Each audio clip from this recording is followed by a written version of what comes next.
vídeo da música São Chegados os Tempos, de Clara Gomes.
São chegados os tempos, não temos tempo a perder. Já foi lançada a semente e há tanta coisa a se fazer. Acolher corações, amar é nosso papel. Unificar as nações, erguer os olhos pro céu. Erguer os olhos para o céu.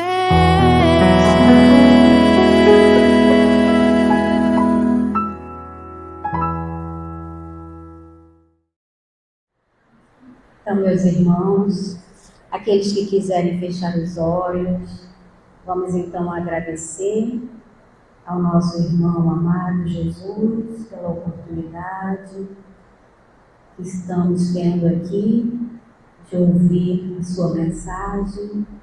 Desejamos que todos os corações que estão aqui hoje sejam acolhidos com esse amor de Jesus, com esse exemplo que Ele nos traz. Que todos recebam essa mensagem. Vamos agora iniciar a nossa reunião, que assim seja, graças a Deus. Então agora nós vamos ter um momento de arte espírita.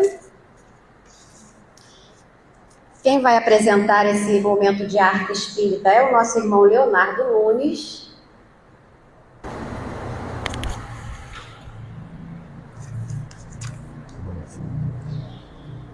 E vai ser com a música Na Porta de Damasco, de Alan Filho.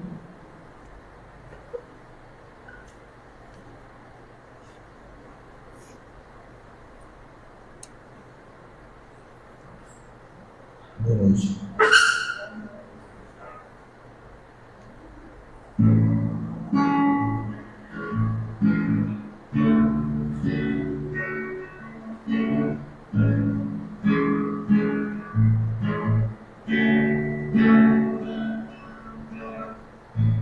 Nem todo aquele que diz Senhor, Senhor entrará no reino dos céus.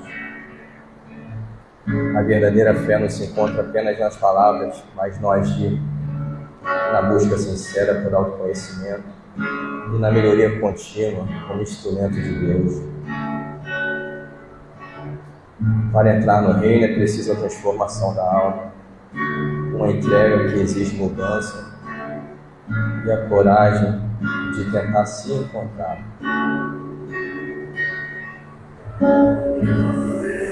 Senhor, em seu nome, Senhor, em seu nome, eu falava às pessoas, jogava as sementes, plantava e colhia paz, mas sentia falta de algo mais.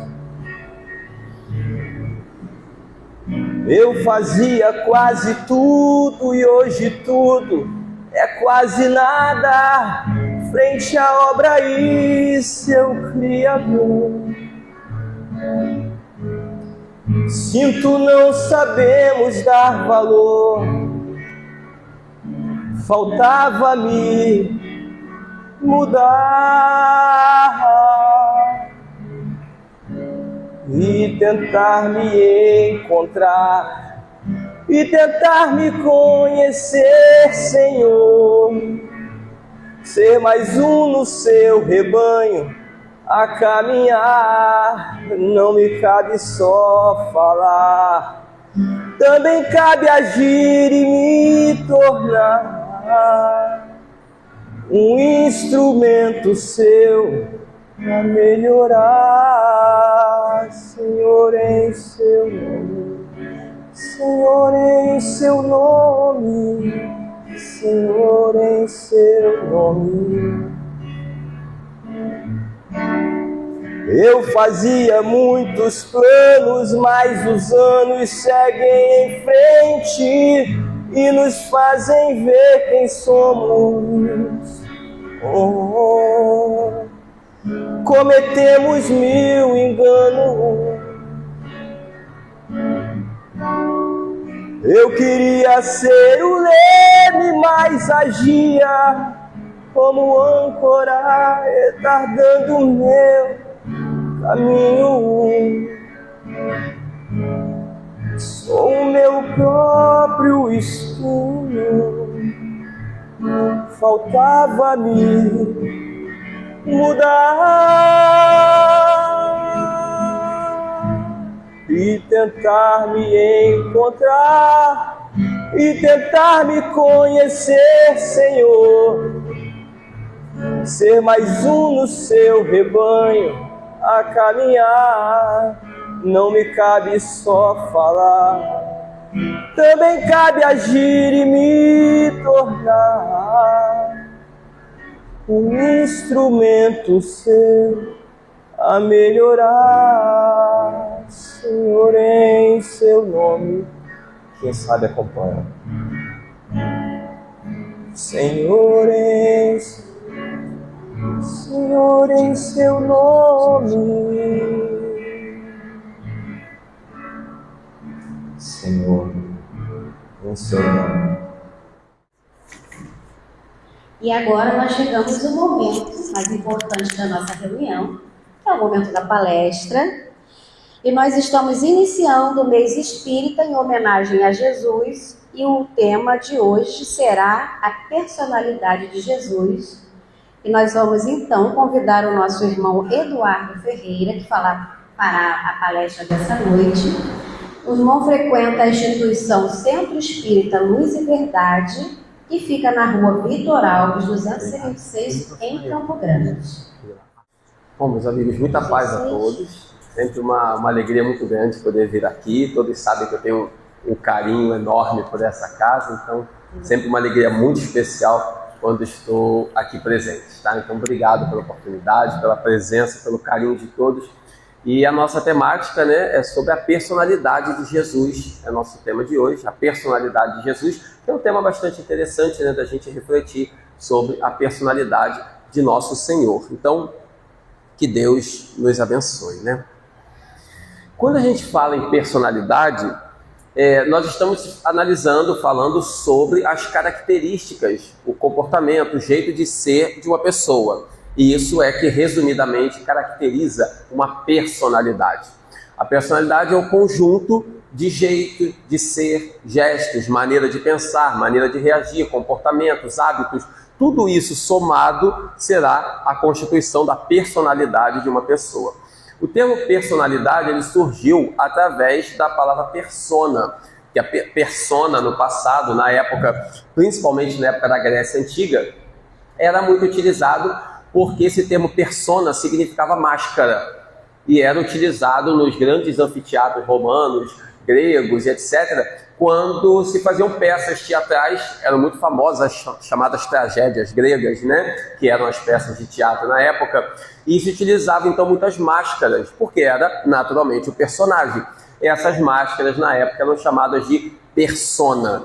Então esse termo personalidade surgiu com o passar dos anos, especialmente ali no século XVIII, XIX, quando se fortaleceu mais o conhecimento da psicologia, da psicanálise, etc., quando grandes teóricos como Jung, Freud e outros vieram a partir do século XVIII e XIX e então deram um grande impulso nesses estudos da área mental. E então se cunhou, com o passar do tempo, esse termo personalidade, exatamente baseado na ideia da palavra persona, que significa máscara e era utilizado nos teatros. E a partir daí, esse termo foi utilizado exatamente porque a máscara era a maneira como a pessoa se demonstrava. Você colocava uma máscara e era visto daquela forma. E se cunhou, então, a personalidade a partir da palavra persona, porque a personalidade nada mais é do que a maneira como nós nos apresentamos para a sociedade, para aqueles que estão ao nosso redor. Então, a palavra personalidade é exatamente isso, é a maneira como nós nos apresentamos. O conjunto daquilo que somos, da nossa maneira de pensar, da nossa maneira de ver a vida, das nossas ideias, opiniões, hábitos, gostos, etc. Tudo isso somado faz a nossa personalidade. Todos têm uma personalidade. Até mesmo aqueles que dizem que não têm personalidade, na verdade têm. Quando a pessoa fala, você não tem personalidade? Tem. A personalidade dele é aquela ali. Pode ter coisas para melhorar, como todos nós temos o que melhorar. No campo moral, no campo intelectual, todos temos coisas a melhorar no comportamento. Nenhum de nós é perfeito. Perfeito na Terra só houve um. Todos os demais somos imperfeitos. Então, todos temos o que melhorar e todos temos uma personalidade. Então, quando se diz que alguém tem a personalidade forte, ou que o outro tem a personalidade fraca, ou que o outro não tem personalidade, em verdade, todos temos personalidade, e isso é apenas a manifestação e a demonstração do que cada um é. Claro que isso não nos tira a obrigação de nos melhorar cada vez mais a cada dia, mas personalidade todos temos, porque é a maneira como nós nos apresentamos para o mundo, para a sociedade. Essa personalidade, com essas características que nós nos referimos, que é o nosso jeito de ser, o conjunto dos nossos gostos, ideias, hábitos, etc., manifesta aquilo que nós somos verdadeiramente. E mesmo aqueles que tentam colocar uma falsidade no comportamento, tentando demonstrar aquilo que não são, que há muitas pessoas que vestem uma capa para tentar demonstrar aquilo que não são. Mas chega uma hora que essa capa vai cair e a pessoa demonstra quem ela é verdadeiramente. que é a sua personalidade real. Essas características, então, fazem parte do nosso dia a dia. E o amadurecimento disso é que é o grande desafio, que o Espiritismo nos recomenda sempre o nosso melhoramento moral, o nosso melhoramento intelectual, o fortalecimento das nossas virtudes, e isso tudo vai cada vez mais nos melhorando, nos fazendo evoluir espiritualmente. E a nossa personalidade, obviamente, vai se aprimorando. O que eu não posso é como acontece com muitos que se acomodam com aquilo que são.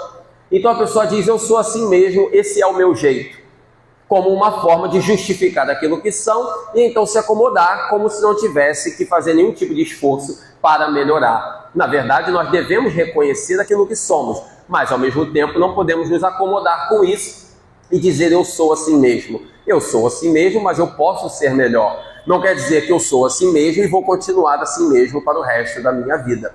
O objetivo de ser cada vez melhor é um dos maiores ensinamentos da nossa doutrina. Senão não haveria sentido a reencarnação, que é o progresso, que é a evolução do ser humano.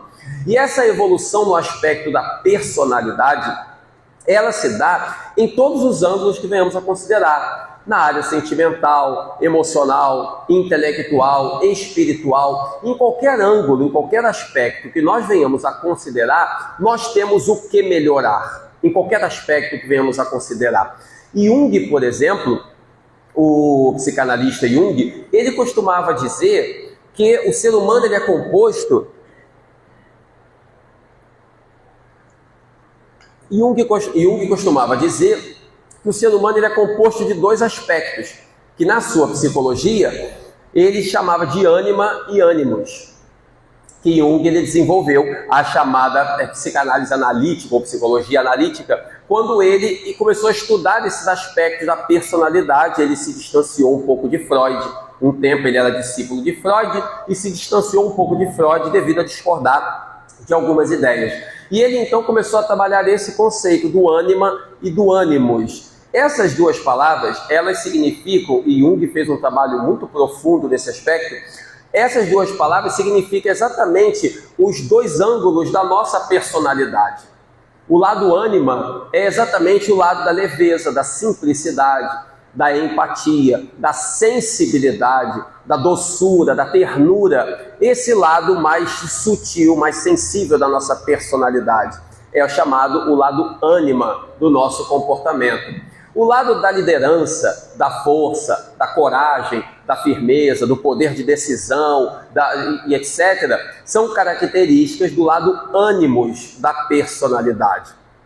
Então, Jung coloca essa característica porque, na verdade, nós temos características, obviamente, diferentes de comportamento, mas o princípio ele é o mesmo, porque todos somos espíritos imortais. Todos estamos em evolução. E essas características que Jung coloca, elas não são pertencentes ao corpo físico, elas são pertencentes ao espírito imortal. Então, por exemplo, ele analisava que a mulher tem mais características do lado ânima, esse lado da sensibilidade, do que o homem. Já o homem tem uma característica maior para o lado da força, da liderança, da coragem, do que a mulher, é o lado ânimos. Mas não que o outro lado não terá aquelas virtudes, na verdade todos têm. A questão é que às vezes prevalece mais um aspecto do que outro. Algumas pessoas têm o lado ânima, o lado da sensibilidade mais aflorado. Outras pessoas têm o lado ânimos, esse lado da força, da coragem, mais aflorado. São características que não têm a ver diretamente com a constituição biológica, tem a ver sim com a característica espiritual. Então, amadurecer esses dois lados, dizia Jung, desenvolver esses dois lados é nossa obrigação, porque a pessoa que é apenas sensível, terna e doce, ela não consegue enxergar a vida como ela é e nem consegue ter a força necessária para superar os obstáculos que aparecem, porque a pessoa vê tudo com o lado do coração e do sentimento. Já aquele outro que tudo vê com o lado da razão, da força, da liderança, da coragem e não tem sensibilidade, também não vê a vida como ela é. Porque a pessoa passa a ter apenas razão, mas deixa de ter sensibilidade, deixa de ter empatia, deixa de ter bondade. Então aquilo que um tem de mais, o outro terá de menos. Os dois, obviamente, estariam equivocados. Então o segredo é nós fortalecermos os dois lados da personalidade. O lado ânima, que é esse lado da sensibilidade, da empatia, da ternura, e o lado ânimos, que é o lado da força, da coragem, da liderança. Tanto homens quanto mulheres desenvolverem esses dois aspectos. Quando esses dois aspectos são bem desenvolvidos, e essa é a tendência da nossa personalidade, da evolução humana, desenvolver esses valores, atinge-se aquilo que Jung chamou na sua psicologia de individuação, que talvez alguns amigos já tenham escutado essa palavrinha. Uma palavra que ele desenvolveu para demonstrar que quando o ânima e o ânimos estão bem desenvolvidos, chega-se a esse ponto da individuação. E essa individuação é o fortalecimento daquilo que somos verdadeiramente, espíritos imortais, que é o que nos ensina a doutrina espírita. Então, esse conceito de Jung, apenas como ilustração, é exatamente para demonstrar como que a nossa personalidade precisa de um aprimoramento. Todos nós conhecemos pessoas, e nós vemos isso convivendo, olhando uns para os outros, nós vemos pessoas que têm um lado mais aflorado do que o outro. Há pessoas que não têm muita sensibilidade, são apenas razão. São pessoas frias, pessoas duras, que podem olhar outro sofrendo e dizer a vida é assim mesmo, e pronto, sem qualquer tipo de emoção. Já há outras pessoas que são tão emotivas que qualquer coisa simples, a pessoa já sofre demais, já chora demais, sofre até mais do que aquele outro que está sofrendo. O que também é um exagero. Se a pessoa é só emoção, é um caos total, porque ela vai sofrer muito mais do que deveria e não vai ser tão produtiva quanto poderia ser, porque o lado emocional, obviamente, vai lhe prejudicar. Se a pessoa é só razão, a pessoa é um robô, ela não tem sentimentos. Então cada um tem que identificar em si a sua personalidade e aquilo que precisa melhorar. Se a pessoa já tem muito sentimento de bondade, de ternura, ótimo, maravilha, mas talvez precise desenvolver um pouco mais o lado da liderança, o lado da força, da coragem.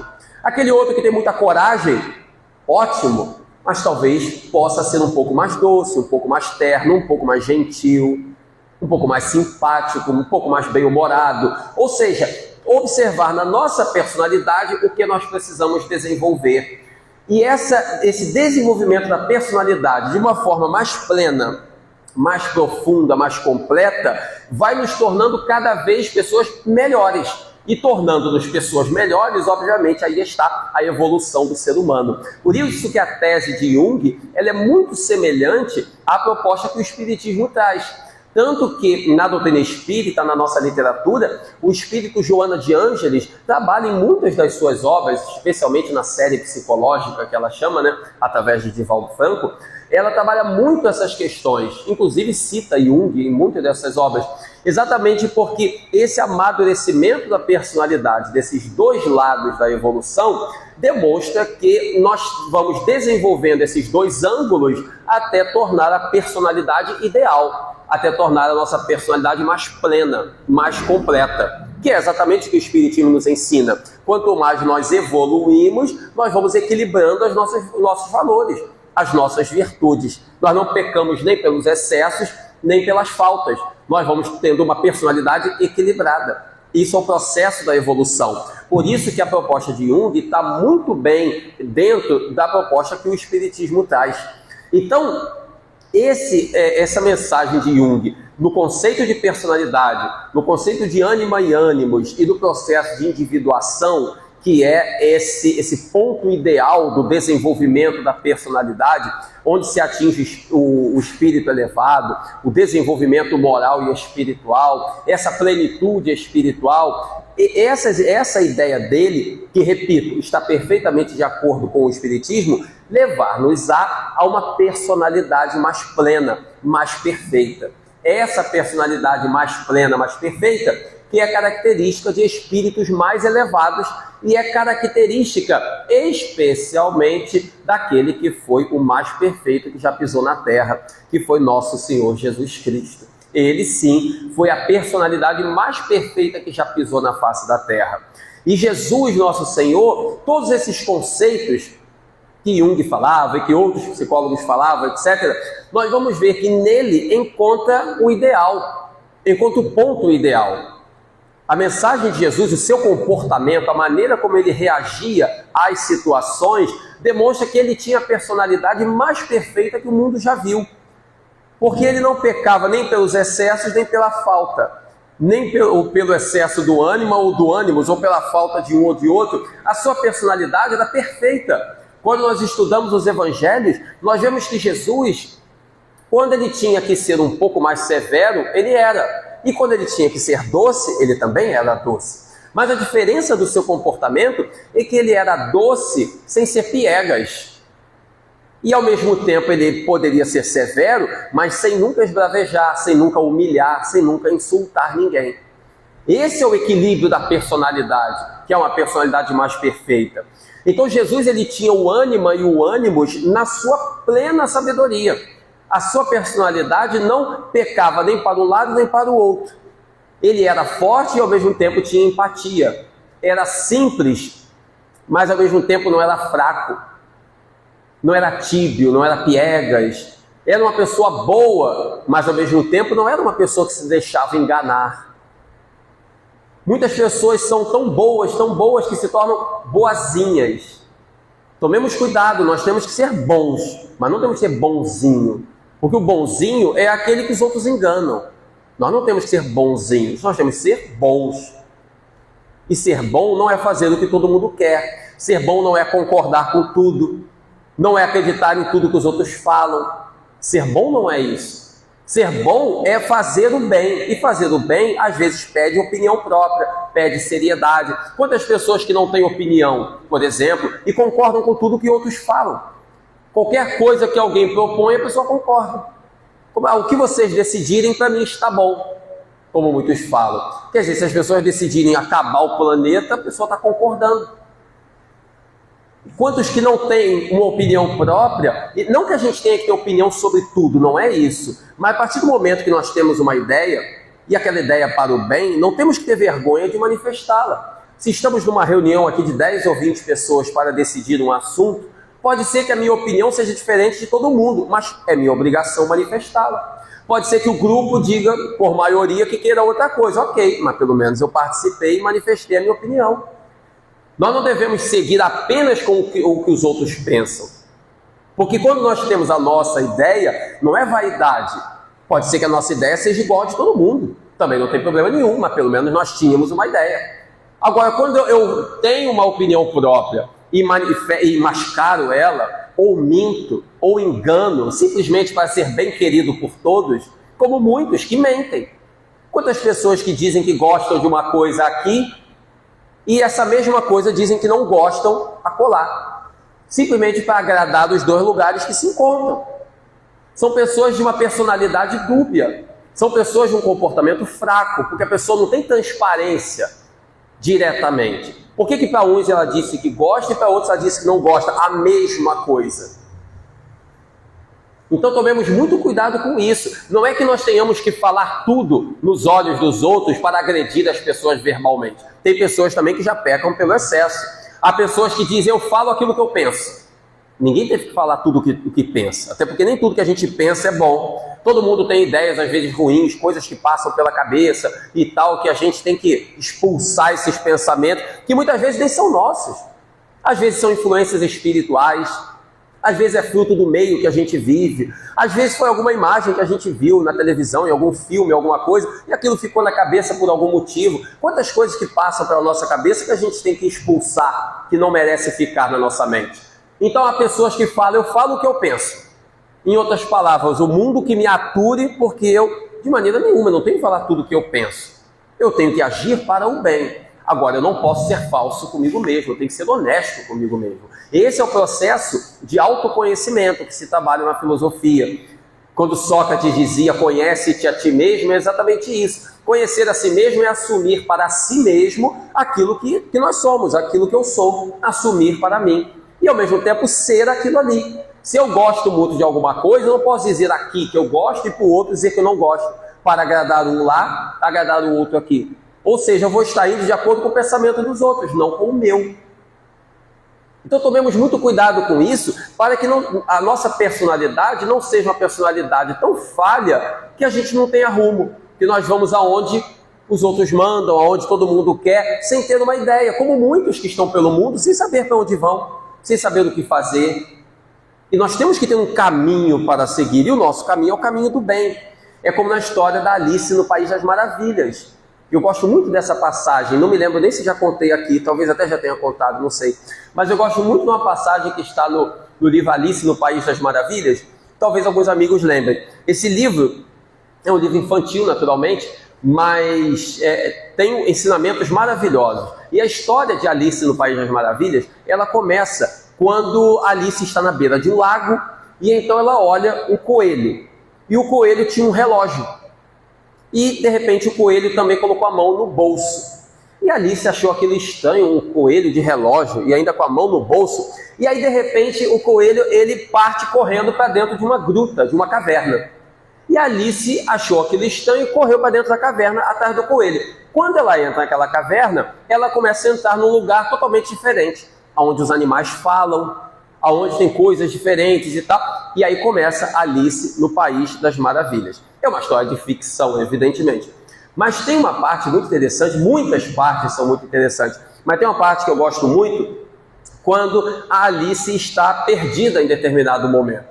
E aí ela chega em um local que era aberto, era uma floresta, mas ela estava numa parte um pouco aberta, havia várias árvores e alguns caminhos na frente dela, algumas trilhas para seguir. E ela não sabia qual trilha seguir, porque ela estava perdida. E aí, de repente, ela pensando, ela olhou para o alto, ela viu em cima de uma das árvores um gato. Um gato meio esperto, olhando para a situação. E aí, ela olhou para o gato e disse: seu gato, o senhor pode me ajudar? Ele falou: posso, Alice, claro, o que você deseja? E aí ela falou: qual caminho eu sigo? Porque havia vários caminhos na frente dela. Qual caminho eu sigo? Uma pergunta muito sábia, por sinal. Aliás, é uma pergunta de vida, não é só uma pergunta de história. Qual caminho eu sigo? E aí, quando ela perguntou para o gato, seu gato, qual caminho eu sigo? O gato olhou para ela e também deu uma resposta muito inteligente. Falou: depende, para onde você vai? Que também é uma resposta muito sábia. Qual caminho eu sigo? Vai depender para onde você vai. Para onde você vai? E Alice olhou e falou: não sei para onde eu vou, eu estou perdida. E o gato olhou para ela e disse: para quem não sabe onde vai, qualquer caminho serve. Para quem não sabe aonde vai, qualquer caminho serve. Então veja a sabedoria da resposta e trazendo para o nosso dia a dia, isso demonstra o caminho que nós devemos ter. Nós temos que saber aonde vamos, o que fazemos, quais são os nossos objetivos, quais são os nossos propósitos. Nós vemos em todos os meios pessoas que muitas vezes vestem máscaras em situações para poder agradar a tudo e a todos e no final estão enganando a si próprios.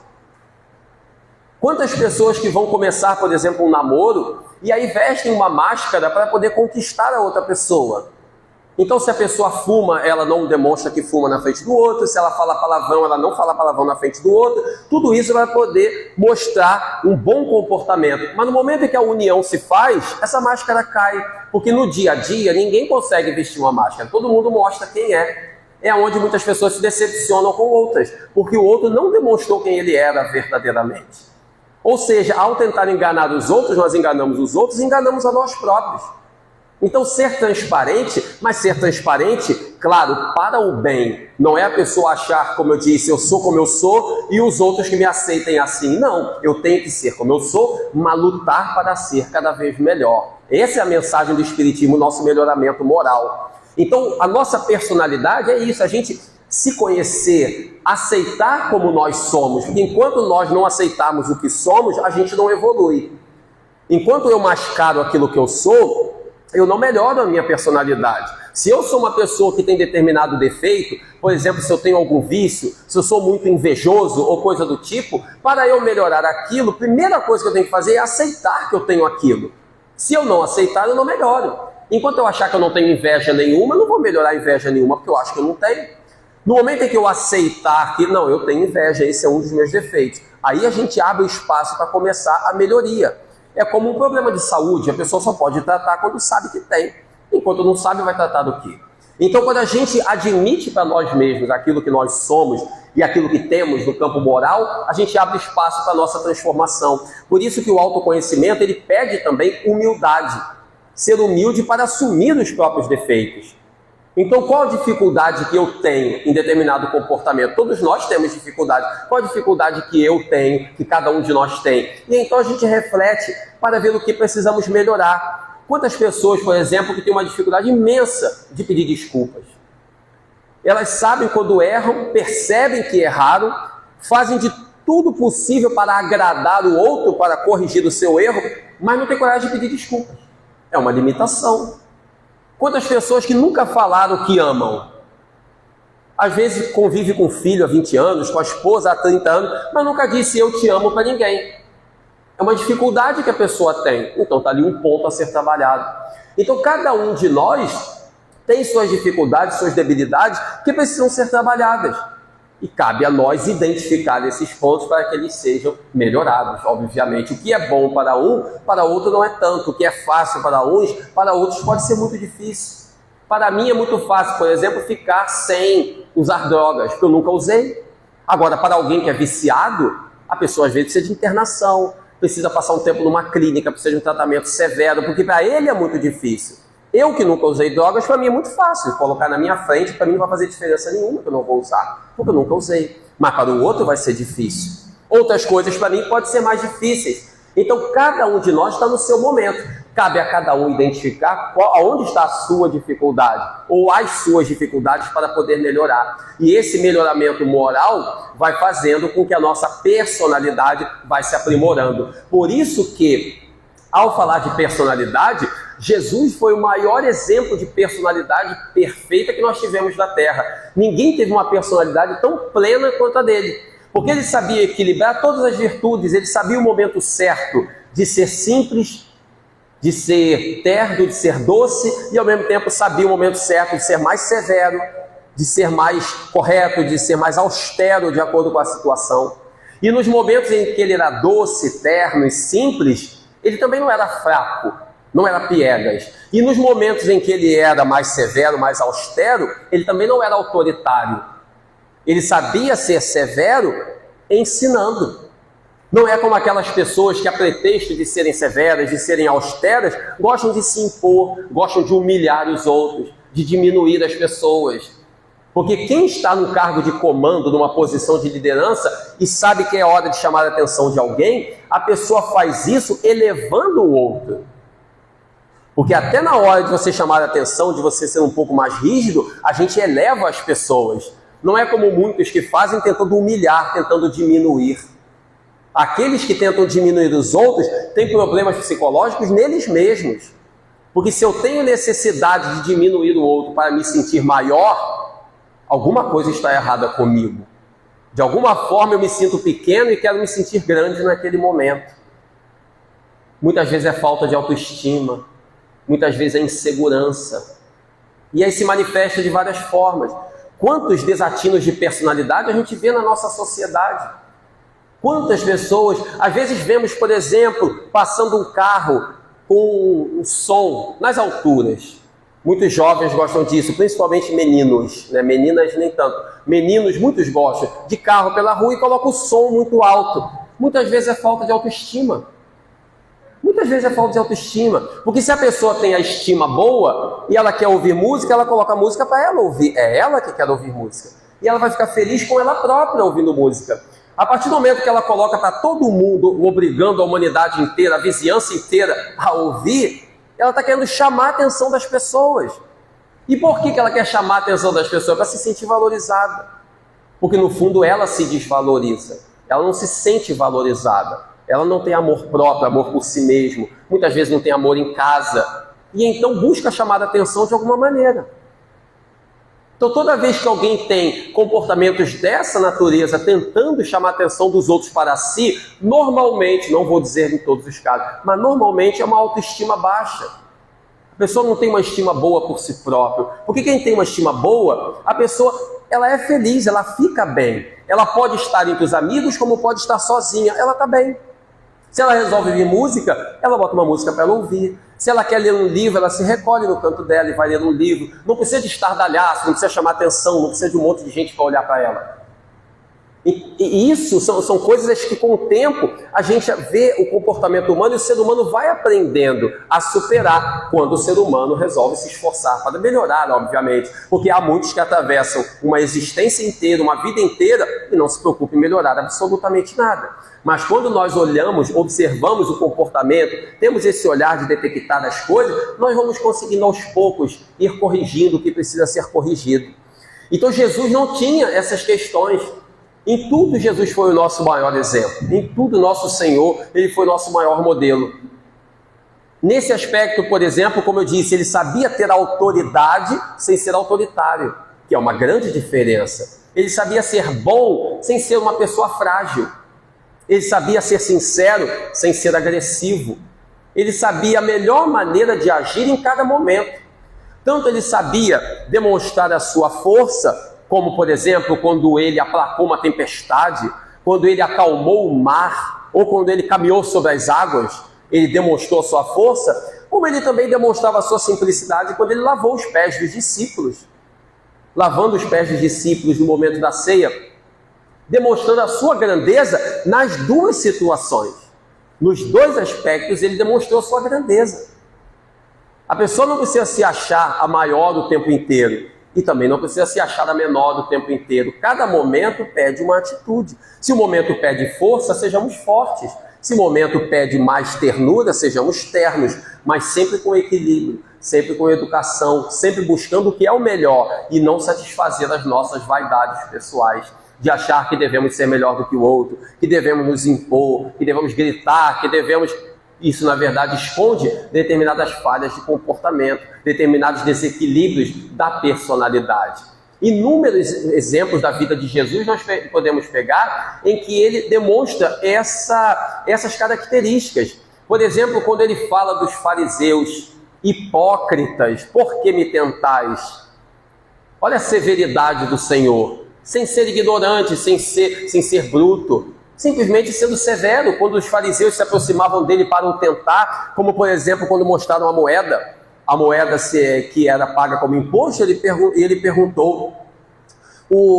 perguntaram se era correto pagar o tributo a César. E ele disse, de quem é a imagem que está na moeda? E disseram, de César. Então dai a César o que é de César e a Deus o que é de Deus. E antes ele disse, hipócritas, por que me tentais? Em outro momento ele disse, até quando vos suportareis? Em outra situação ele disse para os fariseus, sepulcros caiados de branco por fora, mas por dentro não são a mesma coisa. Quer dizer, são momentos de severidade que o Senhor demonstrou, onde ele sentiu a necessidade de ser mais severo para demonstrar um caminho, mas sempre elevando, com sabedoria, fazendo as pessoas pensarem, por que me tentais? Ele ainda lançava a pergunta, por que me tentais? Para fazer refletir, que era a mesma maiêutica de Sócrates, lançar perguntas para fazer as pessoas refletirem. Por que me tentais? Até quando vos suportareis? Era uma forma de levar o público a sentir, a pensar. E em outros momentos ele tinha mais sensibilidade. Por exemplo, quando ele chorou a morte de Lázaro, quando lhe falaram que Lázaro havia morrido, e ele então vê o choro de Marta e de Maria, ele então chora também. E depois então ele diz, não, mas Lázaro não morreu, Lázaro dorme. E então ele manda que Lázaro saísse do sepulcro em que se encontrava, e Lázaro estava vivo ainda, porque ele estava num processo de doença, como nós sabemos, de letargia, não foi propriamente a morte. Mas Jesus se sensibilizou e chorou naquela situação, quando viu as irmãs chorando e ficou sabendo da morte de Lázaro. Era um momento de sensibilidade. Alguém que não escondeu a sua sensibilidade para mostrar que é forte, que não chora nunca, que não se sensibiliza com nada. Não, ele chorou como qualquer ser humano chora. E quantas vezes nós mascaramos a nossa personalidade? Quantas vezes nós mostramos ser aquilo que não somos? Quantas pessoas que falam uma coisa e no fundo são outras? Todos nós vemos, na nossa convivência, nós conhecemos pessoas assim. E não que sejamos melhores do que os outros, não. Nós também temos características dessa natureza. Então temos que identificar na nossa personalidade, repito, o que pode ser melhorada para chegarmos cada vez mais perto da personalidade de nosso Senhor, para poder chegar cada vez mais perto da sua grandeza. Porque o verdadeiro cristão, ele tenta ser o mais fiel possível a Cristo. Por isso que ele é um cristão. A Bíblia diz: sede, pois, imitadores de Cristo. Então, imitar Jesus é nosso dever. Imitá-lo no comportamento, imitá-lo nas ideias, imitá-lo nas palavras, no jeito de ser. E ele era uma pessoa forte, era uma pessoa, e ao mesmo tempo, sensível. Era uma pessoa que ensinava e ao mesmo tempo elevava, não diminuía ninguém. Essa é a sua personalidade brilhante que nós devemos desenvolver, assumindo para nós mesmos nossas debilidades, identificando aquilo que nós já somos bons e identificando também aquilo que não somos ainda. Porque também não é humildade eu só achar que eu não tenho nada que vale a pena. Há pessoas que olham para si mesmas que só veem defeitos, só veem problemas, se acham que não valem nada, que não tem valor nenhum. Essas pessoas não são humildes, essas pessoas são pessoas conflituosas, porque todos nós temos valores. Se eu digo que eu não sou bom em nada, que eu não sirvo para nada, que eu não sei fazer nada, isso não é humildade da minha parte. Isso é uma pessoa em conflito. Eu preciso de tratamento, eu preciso de psicologia, de religião, preciso de a casa espírita, preciso ler o evangelho, preciso aprender a melhorar, porque isso não é. Porque a partir do momento que eu acho que eu não tenho valor nenhum, que eu não valho nada, que eu não sei fazer nada, qual a contribuição que eu vou dar para a humanidade? E nós estamos na Terra para dar uma contribuição. Nós estamos no mundo para fazer uma diferença, para fazer coisas boas, para fazer o bem, para ajudar a sociedade a ser melhor. Nós estamos no mundo para isso. Se eu acho que eu não sei fazer nada, que eu não valho nada, que eu não consigo nada, que bem que eu posso fazer se eu não posso fazer nada? Então eu tenho que reconhecer aquilo que eu não sei fazer, aonde eu tenho dificuldade, e reconhecer os meus valores e capitalizar naqueles meus valores. Aquilo que eu sou bom, ótimo, maravilha. E aquilo que eu não sou, eu vou procurar melhorar. Todos nós temos coisas para melhorar. Então a personalidade de Jesus, ela é tão brilhante, tão perfeita, que em todas as suas ações nós vamos ver questões em que nós podemos absorver um ensinamento. Em todas as situações. Todas elas. Quando, por exemplo, na passagem da mulher hemorroíça, quando Jesus estava caminhando e havia uma multidão em volta. A mulher hemorroíça era uma mulher que tinha problemas de hemorragia e estava já desacreditada pela medicina. E muitos médicos continuavam ganhando dinheiro dela, mesmo sabendo que a situação dela não tinha cura. E ela foi ver Jesus, porque ela acreditou que conseguiria a cura se estivesse com ele. E então ela se aproximou da multidão que estava com o Senhor. E se aproximando daquela multidão, seria muito difícil chegar até ele. E ela, com muita dificuldade, passou pelo meio da multidão e conseguiu encostar nas vestes de Jesus, na sua túnica. E Jesus, no mesmo momento, parou e perguntou: quem me tocou? Porque uma virtude saiu de mim. E a mulher então se manifestou e disse: fui eu, Senhor. Porque eu acredito que tocando as suas vestes eu posso ficar curada. E Jesus disse: vai-te, estás curada. E pronto. Jesus, com toda a ternura, com toda a simplicidade: quem me tocou? Uma virtude saiu de mim. E a mulher ficou curada e foi embora feliz. Na sua simplicidade, na sua ternura, ele promoveu a cura.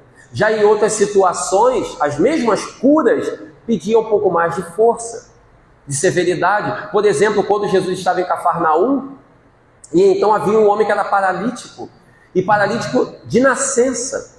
E então Jesus chegou perto dele e disse, o homem estava deitado, e disse: meu irmão, os teus pecados te são perdoados. E Jesus então saiu. Quando ele saiu, os fariseus começaram a pensar consigo. Eles não falaram, eles só pensaram: quem esse homem pensa que é para dizer que perdoa o pecado dos outros? Os fariseus não gostavam de Jesus, mas eles não falaram, eles só pensaram. Jesus saiu caminhando e os fariseus aqui estavam e começaram a pensar isso. Quem esse homem pensa que é para dizer que perdoa os outros? Quem ele pensa que é para ter essa autoridade toda? E então diz o Evangelho, a tradição cristã, que Jesus, onde estava, parou e voltou, porque Jesus percebeu o que os fariseus pensavam. Olha a sabedoria. Jesus então voltou e olhou para os fariseus e disse: por que vocês duvidam de eu dizer, teus pecados são perdoados? E aí eles tiveram um susto, porque eles não falaram aquilo. Se eles tivessem dito, Jesus poderia ouvir, mas eles não falaram, eles só pensaram. E então Jesus voltou. Jesus sabia de todas as coisas, claro. Então Jesus disse, por que duvidais de eu dizer a este homem, teus pecados te são perdoados? E os fariseus ficaram então sem ação. E Jesus então tornou a dizer, se duvidas de eu dizer, teus pecados te são perdoados, o que dirias se eu dissesse a ele, levanta-te e anda? E eles então continuaram olhando sem saber. Porque se eles acharam um absurdo dizer teus pecados são perdoados, ainda mais, levanta e anda. Jesus olhou, o que diria se eu dissesse levanta-te e anda? E eles sem palavras olharam para Jesus. Jesus olhou para o homem e disse, levanta-te e põe-te a andar. E o paralítico sentou, onde estava deitado, ele sentou e com dificuldade começou a levantar e pela primeira vez na vida caminhou. Simples assim. E Jesus se foi, dando ensinamentos em todas as situações, ora com um pouco mais de seriedade, ora com um pouco mais de ternura, mas sempre procurando engrandecer o ser humano. Por isso que a sua voz era firme, mas ao mesmo tempo era doce, era poderosa, mas ao mesmo tempo era terna. Ele tinha a personalidade mais perfeita que o mundo jamais conheceu, e é essa personalidade que nós temos que colher como exemplo. Hoje nós vemos muitas vezes a mensagem de Jesus sendo mal baratada, sendo mal interpretada, sendo mal utilizada, sendo motivo de enganação para outros, para ludibriar pessoas, quando na verdade é uma mensagem tão pura e tão simples. Outro dia, já faz um tempinho, um conhecido veio me falar, ele falou, Eduardo, eu estou frequentando um lugar muito bom, em termos de religião, que ele queria dizer, não sei qual era a religião, foi até bom não saber. Mas ele falou, estou frequentando um lugar muito bom, o dia que você quiser ir lá, as orações lá funcionam. Eu falei, que bom, eu pensei comigo, toda oração funciona quando é sincera, né? Mas ele estava tão empolgado que eu não quis contrariar. Ele falou, as orações lá funcionam, Eduardo, se tiver qualquer problema, me fala. Eu falei, pode deixar, eu falo. Aí ele disse assim, mas você me fala e se você quiser ir lá, você tem que ir preparado. Eu falei, mas preparado como assim? Ele falou, porque uma oração é R$1, 2 é R$2, 3 é R$3. Aí ele falou, se você quiser ir algum dia, aí você me fala para a gente se organizar. Eu falei, não, te agradeço, pode deixar. Ele falou, você sabe quando a gente vai assim, por intermédio de outras pessoas que nós estamos pagando para elas realizarem o pedido delas é mais forte do que o nosso, porque elas têm mais autoridade. Eu falei para ele, obrigado, eu prefiro pedir direto, porque é de graça. Hoje em dia é tão difícil encontrar alguma coisa de graça, né? Tão difícil encontrar alguma coisa de graça, ainda mais coisa boa, né? Quando a gente encontra uma coisa de graça, não é tão boa assim. Eu falei, coisa boa e de graça a gente tem que aproveitar.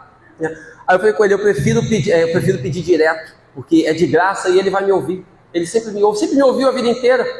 Então vai continuar ouvindo e não pago nada. Aí conversei um pouco com ele sobre o valor da oração. Então vê a ignorância dele e infelizmente aqueles que estavam, seja qual for a religião dele, não importa, pode ser qualquer religião, é o ser humano, que por ignorância ou quiçá por maldade, não sabemos, acaba tendo esse tipo de comportamento, sabe, fugindo da simplicidade daquele que disse, quando quiserdes orar, recolha-se em segredo e peça a vosso Pai, e vosso Pai que vê o que se passa em segredo vos recompensará.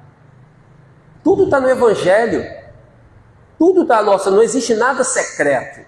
Aquele pregador que nós mais admiramos, aquele orador, aquele padre, aquele pastor, seja quem for, que nós mais admiramos, a fonte que ele lê é a mesma que nós lemos. Não tem nada secreto que que só ele saiba. Tudo nós podemos saber também. Então fortalecer a fé é nosso dever. Jesus disse, vós sois o sal da terra e a luz do mundo, fazei brilhar a vossa luz. Sabe, vós sois deuses, podeis fazer tudo o que eu faço. Palavras dele. Podemos fazer tudo o que ele fez. Basta termos fé, temos perseverança, temos sentimento de amor. E o que o Espiritismo nos pede é exatamente isso, o sentimento de amor ao próximo. sentimento de caridade verdadeiro, sentimento de esperança, sentimento de dedicação ao bem. É isso que a doutrina nos pede. Quando nós temos sentimento de amor e de caridade verdadeiro, tudo se resolve. Por isso que fora da caridade não há salvação. Então, meus amigos, a personalidade de Jesus é exatamente isso, assim, é o símbolo mais perfeito do comportamento humano. E melhorar o nosso comportamento à luz do Evangelho do Senhor é nosso dever. Quando melhoramos o nosso comportamento à luz do Evangelho do Senhor, é nosso dever. Então, qualquer dúvida, tenhamos o exemplo dele. Qualquer dúvida, olhemos como ele fez e procuremos fazer igual. Então, nossa personalidade vai se aprimorando cada vez mais. Ok? Eu agradeço a todos pelo carinho, pela atenção. Muito obrigado e fiquemos com Deus. Nós que agradecemos ao nosso irmão Eduardo pela palestra, pela mensagem dessa noite. Muito obrigada. Leve o nosso abraço lá para casa e volte sempre. Nós vamos agora agradecer ao nosso mestre, amigo e amado irmão Jesus por tudo que ouvimos nessa noite, por tudo que aprendemos. Que possamos levar como reflexão para o nosso dia a dia, para colocar em prática, que possamos hoje, nessa noite, receber aquilo que viemos buscar, o tratamento espiritual que desejamos, que possamos sair daqui levando essa harmonia, levando essa paz, o amor que recebemos aqui dos nossos amigos espirituais, possamos levar para os nossos lares, para o nosso dia a dia. Agradecemos por tudo, Senhor, que assim seja, graças a Deus. Então, meus irmãos, muito obrigado por terem vindo. Boa noite a todos, que possam ter um bom retorno para os lares e que voltem na próxima sexta, porque é um mês em homenagem a Jesus. Vamos falar dele o mês todo, né? E nunca é demais ouvir sobre Jesus.